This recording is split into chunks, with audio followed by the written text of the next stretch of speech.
રામે આક્રમણ કર્યું લંકા ઉપર. લંકા પર આક્રમણ કરી રાવણને હરાવ્યા. સીતા માતાને અગ્નિ પરીક્ષા દીધી. અગ્નિ પરીક્ષા લીધા પછી પ્રભુ ને પાછું આવતું અયોધ્યાજીમાં. અયોધ્યામાં પાછા આવવા માટે બહુ થોડા દિવસો બચ્યા. અને આ બાજુ ભરતજીએ કીધું કે જે દિવસે તમારા 12 વર્ષનો વનવાસ પૂરો થાય એના પછી જો એક દિવસ પણ મોડું થશે તો આત્મહત્યા કરીશ. એટલે ભગવાને બરાબર ટાઈમે અયોધ્યા પહોંચ્યું. એટલે ભગવાને રિક્વેસ્ટ કરી આપણે વિભીષણને કે જલ્દી જવું છે, એકાદ પ્લેન હોય તો આપી દો ને. તો પછી જે પુષ્પક વિમાન હતું એ પુષ્પક વિમાન અને પ્રભુ હવે પુષ્પક વિમાનમાં આટલા બધા માણસો આવે નહીં.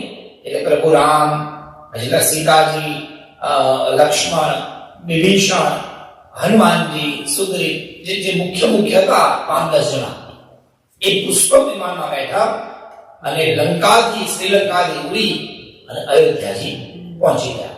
જેવા અયોધ્યાજી પહોંચ્યા, એક દિવસ ગયો, 2 દિવસ ગયો, 3 દિવસ ગયો, પછી પ્રભુનો રામ રાજ્ય થયું, ભગવાનનો અભિષેક થયો. રાજા રામ હતા એ રાજા રામ બની ગયા અને બહુ મોટો ઉત્સવ કરવામાં આવ્યો. ઉત્સવમાં બધાને બોલાવ્યા, બધાનું માન સન્માન થયું, બધું પતી ગયું. મહિનો 1.5 મહિનો વીત્યો. એક દિવસ હનુમાનજી ઉદાસ હતા. હનુમાનજી ઉદાસ એટલે પૂછ્યું રામને કે કેમ હનુમાનજી ઉદાસ છો? તું બરાબર?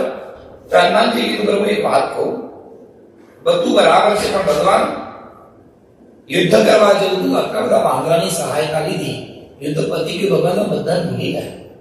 તમારા વાંદરાઓ ક્યાં છે એ ખબર જ નથી. રામે કીધું એક કામ કરો, બધા વાંદરાને બોલાવો, આપણે બધાને પ્રેમથી જમાડીએ.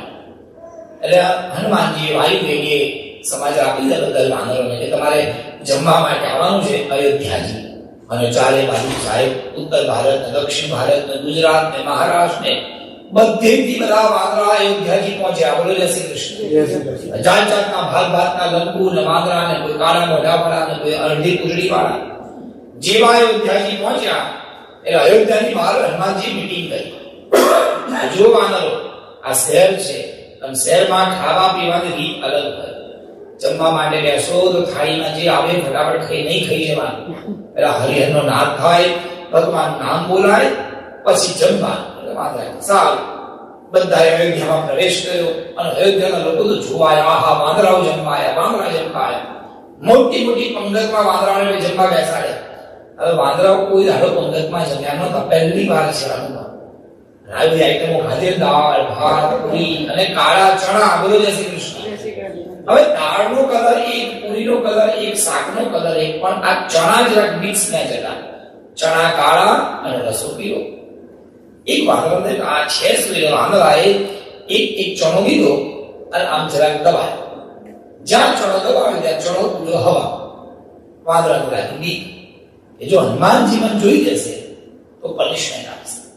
એટલે ચણો ઉપરથી નીચે આવે એના કરતા હું ઉપર જઉં ચણો ખાઈ એટલે વાંદરાએ મારે કૂદકો અને તરત ચણો મોઢામાં ડાયરેક્ટ ખાઈ.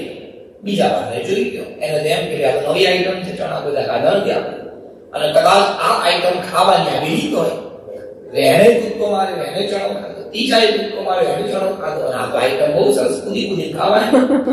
અને સાહેબ જોતામાં તો વાંદરાઓ એટલા બધા ચણા ખાતા, એટલા બીજું કઈ ખાય જ નહીં, ચણા જ ખાતા.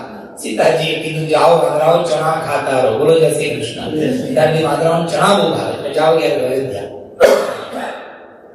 આ કારણ પછી આખા અયોધ્યામાં ક્યાંય ચણા નહીં, ખાવા માટે વાંદરાઓને વધારે જોઈએ પણ લાવા ક્યાંથી? રામ ભગવાનને બોલાયા. પ્રભુ વાંદરાઓનું પેટ નથી ભરાયું. રામ ભગવાને 2 હાથ જોડ્યા કે આપ સૌ વાનરો આવ્યા, સ્વાગત છે, પણ આટલા બધા ચણા ખાધા પણ હવે બીજા ચણા ક્યાંથી લાવા? અને હું તો મર્યાદા પુરુષોત્તમ છું એટલે મારે બહુ વધુ લીલા ન કરાય. પણ આજે તમે ભૂખ્યા છો, મને ખબર છે, તમને એક વચન આપું છું, આ જન્મમાં નહીં પણ આવતા જન્મમાં આવજો. ભર પેટ તમને માખણ ખવડાવીશ અને પેટ ભરાવશે ત્યાં સુધી તમારી સાથે રહીશ. આ બધા જ વાનરો બીજા જન્મમાં ગોહાર બની જતા. આ છે કર્મનું બંધન. એક જગ્યાએ કર્મ બાકી હતું, બીજી જગ્યાએ ભગવાન. આવું એક નહીં, આવા અનેક